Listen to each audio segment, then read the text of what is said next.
तर विधान परिषदेतल्या विजयानंतर इच्छुकांना मंत्रिपदाचे वेध लागलेले आहेत। भावना गवळी तुमानेंना मंत्रिपदाचे वेध लागलेले आहेत, ही माहिती सूत्रांनी दिली आहे। परिणय फुके यांना देखील मंत्रिपदाचे वेध लागलेले आहेत। गवळी तुमानेंना मंत्रिपदाचा शब्द दिला असल्याची माहिती मिळते आहे।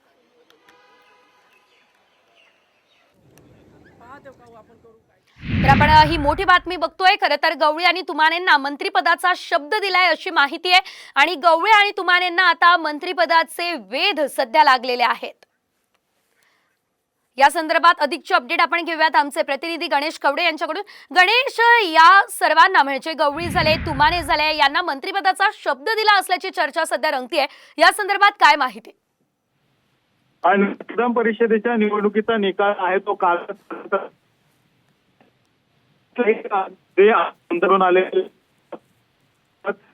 दिला जाईल अशा पद्धतीचं एक आश्वासन देखील मंत्रिमंडळाचा गरजेचं आहे, कारण की पंकजा मुंडे असतील प्रामुख्याने यांचं देखील काही तांत्रिक कारणामुळे आपल्यापर्यंत आवाज पोहोचू शकत नाहीये। मात्र आपण ही या क्षणाची मोठी बातमी बघतोय सूत्रांकडून। साम टीव्हीला ही अतिशय मोठी अपडेट मिळाली आहे।